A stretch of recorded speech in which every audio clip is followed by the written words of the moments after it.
ahead. Endelea kutazama Capuchin TV. Kitambulisho Katoliki.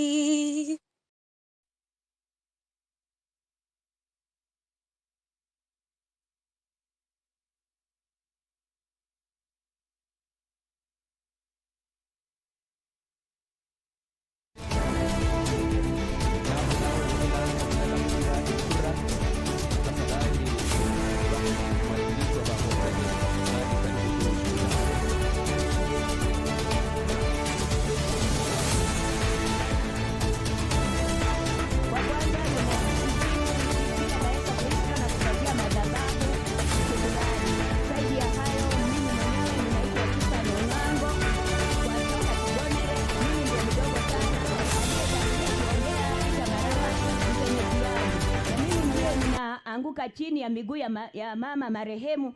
Marehemu ndio mkubwa kwa hii boma na mimi ndio mdogo. Zaidi ya hayo ninaomba mtupatie tu sala za kusindikisha huyu mama. Ni hayo tu, Bwana wabariki. Asanti sana. Mulala kuba hota nyene mzega.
Greetings wherever you are and welcome to the Catholic Focus News Briefs. I am Asasha Elizabeth, joined by Eric Maluki, who is interpreting in sign language. In this broadcast, we bring you stories that touch lives, from urgent calls for peace and prayers as the wars around the world continue to escalate, to local challenges in health, water and agriculture, as well as efforts to fight corruption and support communities. Stay with us. Pope Leo XIV has called on Christians worldwide to unite in prayer as conflicts escalate in the Middle East, Ukraine and Crimea. He urged priests to open churches immediately, invite the faithful to pray the Holy Rosary, spend time before the Blessed Sacrament and ask God to guide leaders and fill the world with mercy. He appealed to all Christians to pray daily wherever they are and to share this message to promote peace. The Pope also emphasized a simple, heartfelt celebration of the Eucharist and reminded believers that prayer has the power to confront evil. He further concluded by encouraging the faithful to recite prayers invoking the Holy Spirit, Saint Michael, and the Immaculate Heart of Mary to protect the world.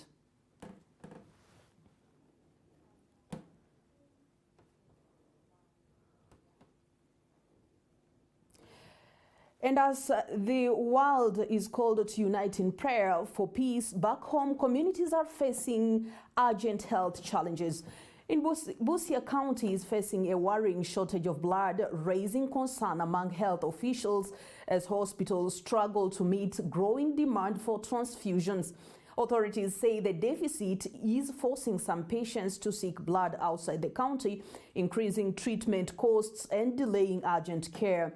The county government is now appealing to residents to volunteer as donors, even as a local community group steps in to support life-saving efforts. Gifted Rapallo reports.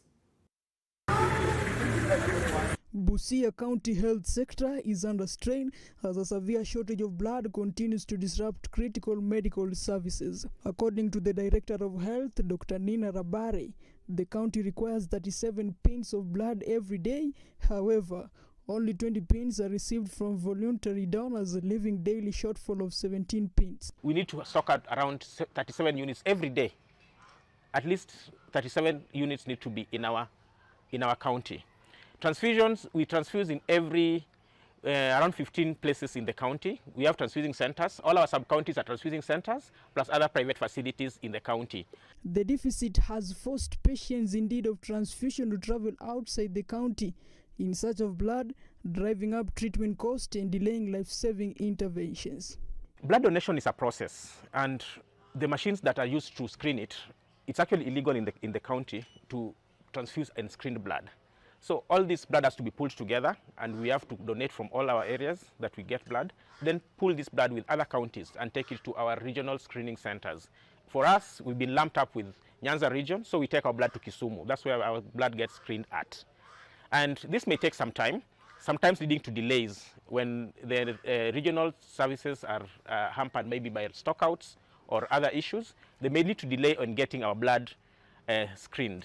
In response, the county government is urging residents to turn up in large numbers and donate blood to stabilize supplies and safeguard patients. Like, for example, you can have a patient in the maternity ward that needs blood. That patient, if not given blood urgently, we end up losing those mothers. So it is important that when we have blood in our satellite, it will help us to curb this. We also have sickle cell patients who in their life they use blood.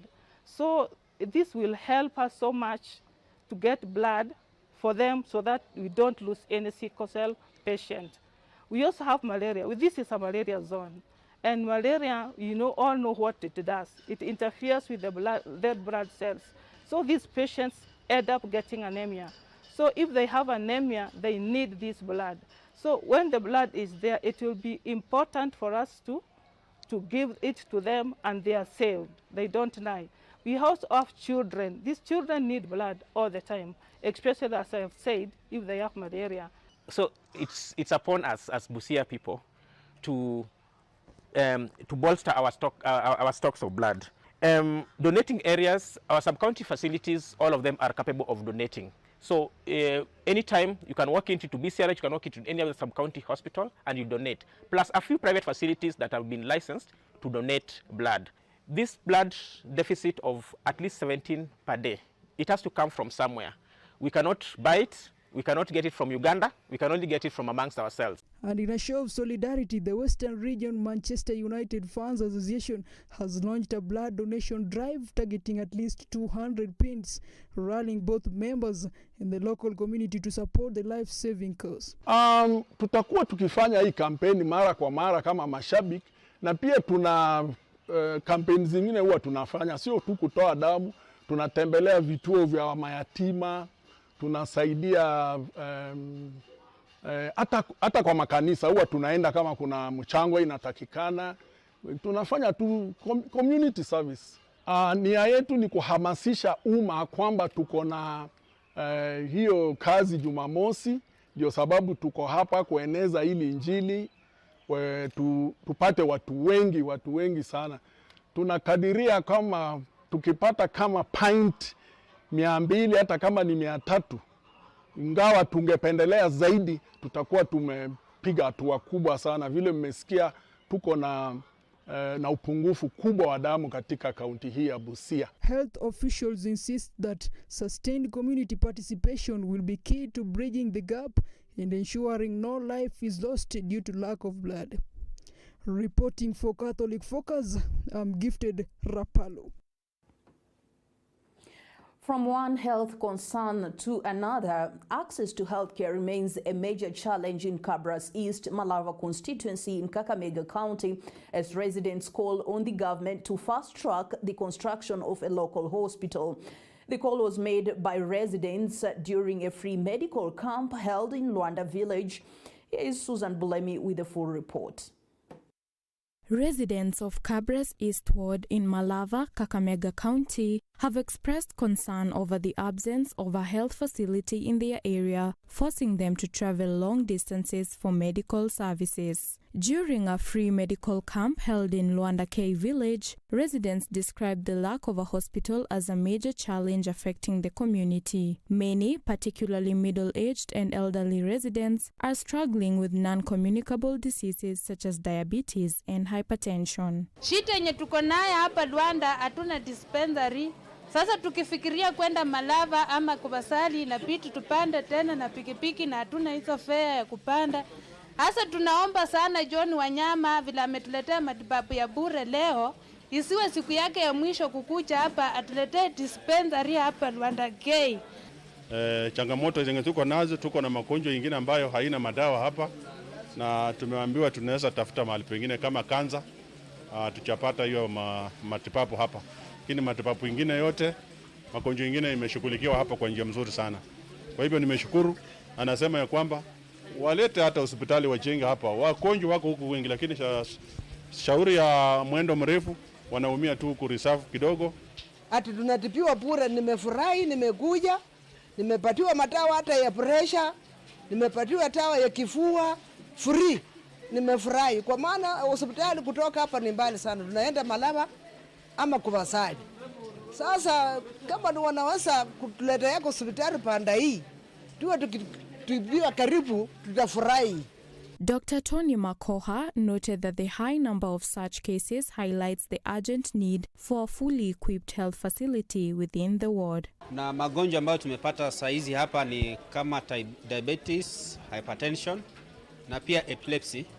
Licha ya hiyo, wagonjwa wengi hawana matibabu kwa sababu ya pesa, hawapati matibabu kwa sababu ya pesa. Leo tena shughuli ambayo tumefanya ingine ni kuregister SHA na referrals kupeleka hospitali zingine ambao wanaweza saidika zaidi. Maana kuna vitu ambazo hatungeweza kufanya mahali hapa. Licha ya hiyo, wagonjwa wengine tumewarifaa wameenda Malava ambao walikuwa na convulsions. Wengine tumepata ni prostate cancer, wengine ni cervical cancer. Shida ingine ni kwamba kwa sababu ya msimu ya baridi kuna pneumonia, upper respiratory tract infection ambazo zimekuwa kwa wingi. John Wanyama, who sponsored the outreach, urged residents to register with the Social Health Authority to protect themselves against high medical costs and ensure access to affordable healthcare services. Venye tumekuwa hapa hivi tumeregister wagonjwa kwa SHA karibu 10 kulingana na uwezo wetu tu. Tena tukienda Shivanga tutasaidia wale wenye tutaweza tukifikisha 10 ama 20. So tunaomba watu wetu wa Malava constituency wakati tunatangaza mahali matibabu iko, lazima tunaomba mjitokeze kwa wingi ili mpate hiyo matibabu. Alafu huyu ni muhisani tu mwenye amejitoa, na tunaomba watu wengine wetu ambao wako na uwezo. Tunaona venye wagonjwa wako, tukipata wahisani 2 3, we hope wanaweza saidia wakaaji wetu na wakapata matibabu ya kuridhisha. Reporting for the Catholic Focus, Capuchin TV, I'm Susan Bulemi. From Cabras East, let's head to the coastal region where residents of Kiwala village in Taveta constituency, Taita Taveta County, now have every reason to smile following the official launch of a nearly 10 million shillings water project funded by Isuzu East Africa. The project is expected to benefit over 270 families. The initiative is part of a broader effort to improve access to clean water in Taita Taveta County, supporting both household needs and community development. Gabriel Makoma unpacks this report. The residents turned out in large numbers to witness the commissioning of the water project, which is said to significantly improve their livelihoods. Speaking during the launch, Isuzu East Africa Managing Director Mrs. Rita Kavashe said the project will enhance community health and boost economic activities such as farming and small-scale businesses. Mradi huu utakuwa umesaidia sana jamii ya watu wa Kiwala village katika economic empowerment. So mradi huu utakuwa sustainable sababu wao wenyewe pia watakuwa wanaweza kufanya maintenance ya mtambo huu wa maji. Maji haya ni mengi. Katika sali zima tunaweza pata karibu liters 60,000. Kwa hiyo ni maji ambayo yanaweza sana kusaidia jamii.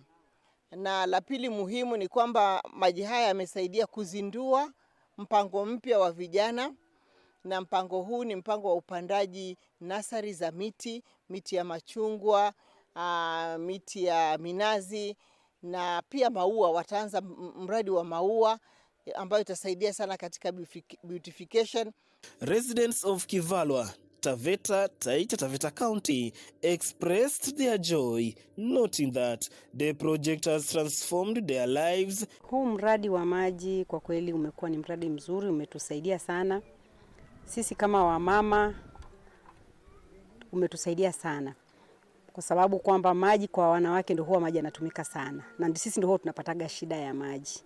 Tukitoka mashambani, tukirudi, tunakuwaga tumechoka, alafu kukikuwa hakuna maji, basi inakuwaga ni changamoto sana. Kijiji hata mboga zinapatikana, majani mabibi zetu wameanza kuhama, watoto wetu wameanza kupotesha mboga, tunapata mboga kutoka hapo kwenye compound yako. Kwa hivyo mradi huu tumeupenda na ni mzuri.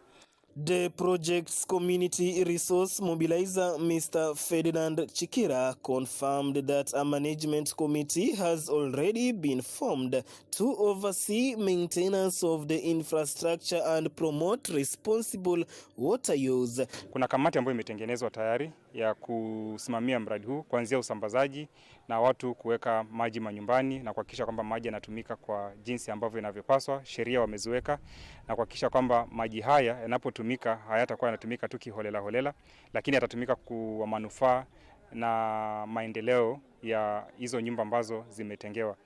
The water project is expected to serve more than 270 families in Kivalwa village and neighboring areas, making a major milestone in improving livelihoods in Taveta.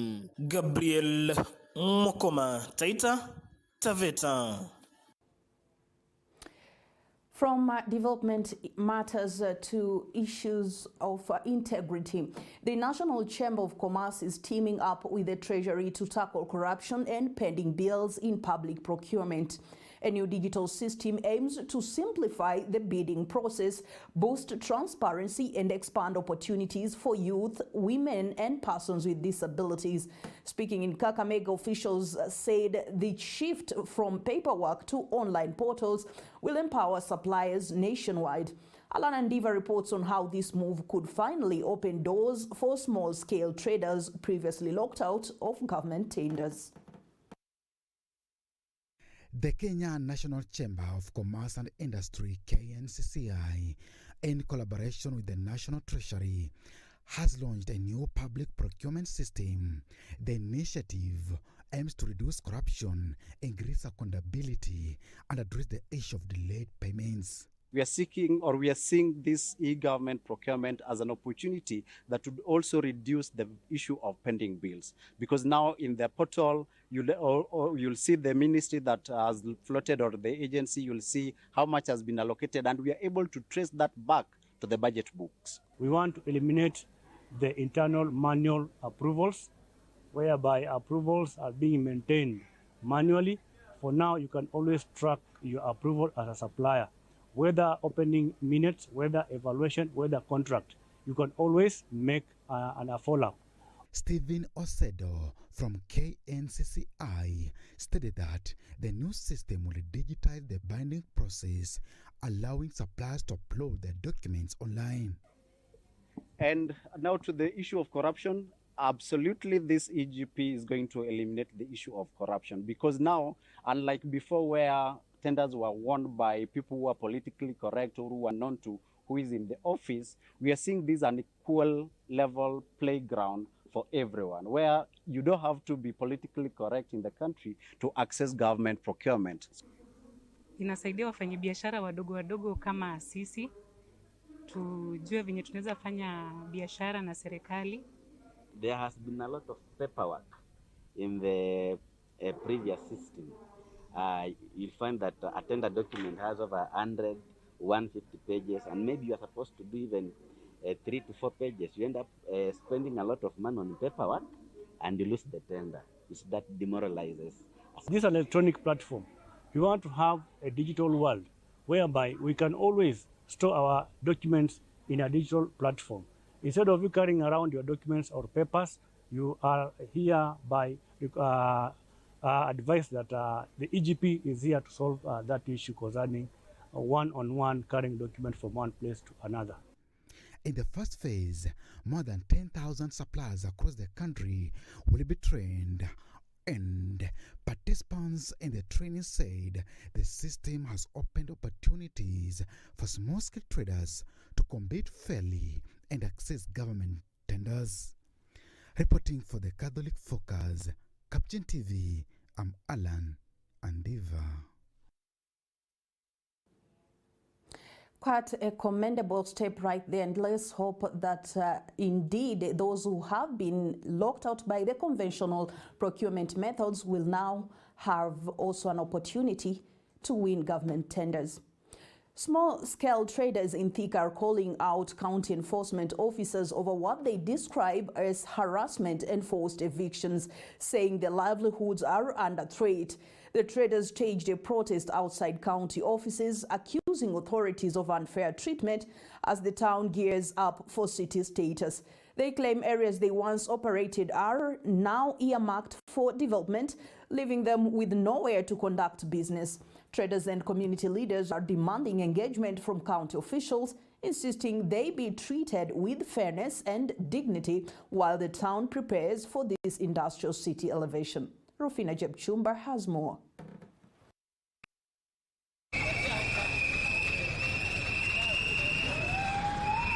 The traders demonstrated outside the county government offices in Thika, claiming that the spaces they previously occupied have been earmarked for national government projects, leaving them stranded. According to Mary Mudhuri, the vendors had initially been allocated trading stalls along Karatina Road, but their structures were later demolished to pave way for the construction of a perimeter wall around the county commissioner's compound. Sisi tulifurushwa bila idhini na bila kujua kwa nini tunafurushwa. Kwa maana tuliambiwa ni ukuta inajengwa. Tukaambiwa tukae hapa na wakakuja wenyewe wakatuonyesha mahali tutakaa. Lakini siku ilifuatia tukapata tumebomolewa. Sasa tunashangaa.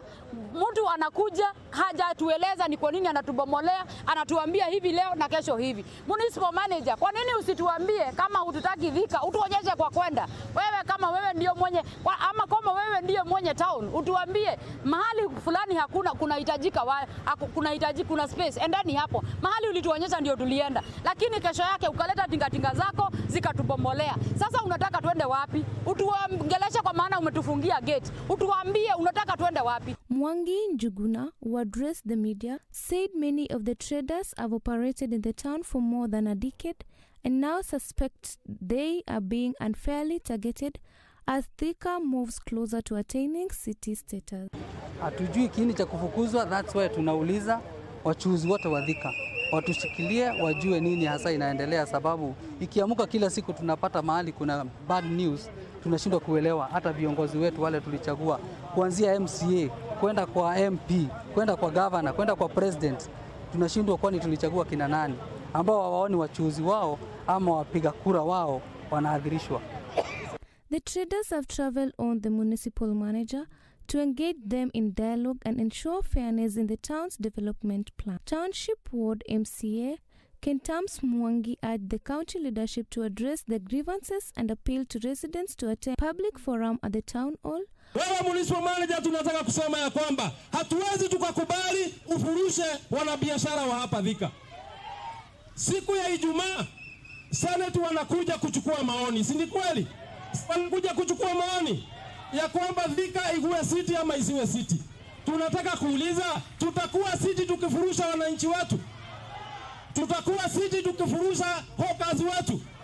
Kwa hivyo tuko hapa tukikamea hicho kitendo. Efforts to get a response from the municipal manager were unsuccessful as he was reportedly out of the office at the time. Reporting for the Catholic Focus, my name is Rufina Roth.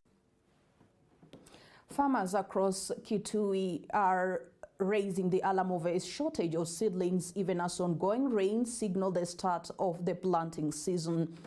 Experts have urged the farmers to take advantage of the favorable weather But many remain unsure which types of seedlings are best suited to cope with changing climate patterns and unpredictable harvests. The farmers are now calling on both the national and county governments to step in, provide adequate seedlings, and ensure they can fully benefit from the current rainy season.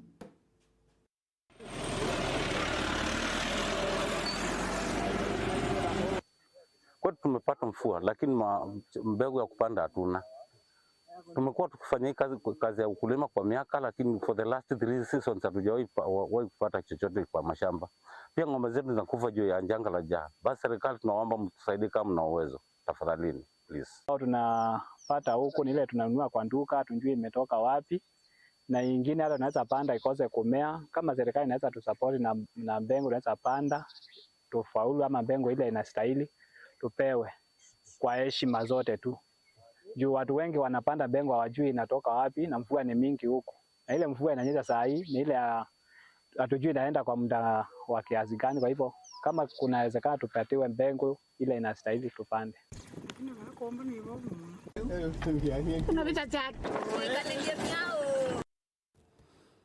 That's all for this edition of Catholic Focus News. Thank you for staying with us as we shared stories of faith, hope, and action across the country and the world.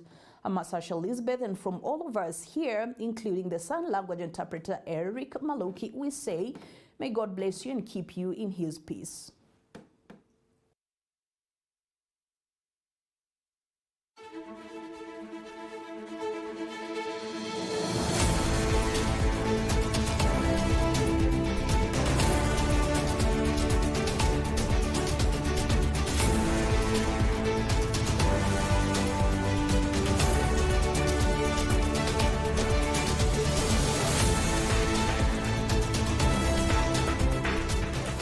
Keep watching Capuchin TV, your staunchly Catholic identity channel.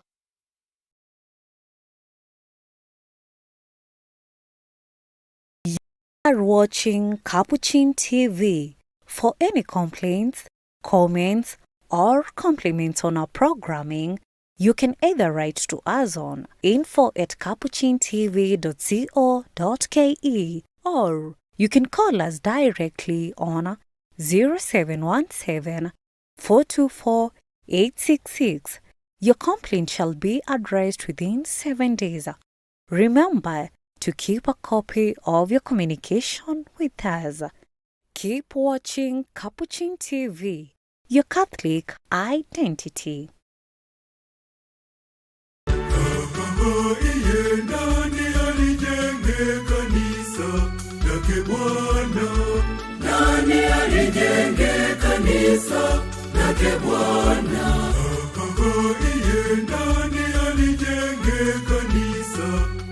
Bwana? Nani alijenge kanisa lake Bwana? Ni nani ajenge kanisa? A new chapter of faith, a new home for God's people, a new parish is born. The Catholic Diocese of Kisii, under the leadership of Bishop Joseph Mairura Okemwa, joyfully invites you to a historic celebration. The official opening of the 43rd parish in the name of Saint Teresa of Calcutta, Nyamokenye Parish.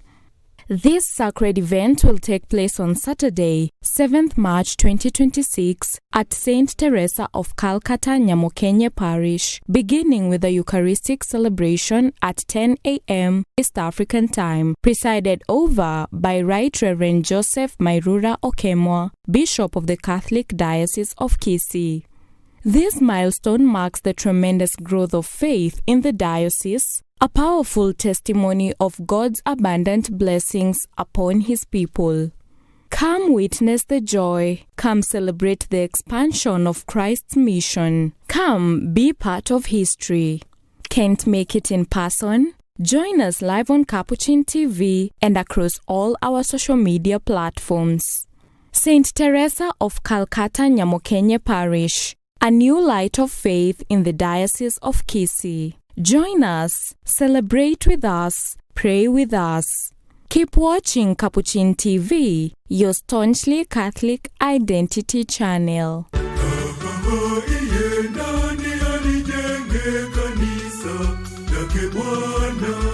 Nani alijenge kanisa lake Bwana? Nani alijenge kanisa lake Bwana? Nani alijenge kanisa lake Bwana? Ni nani ajenge kanisa? Ni nani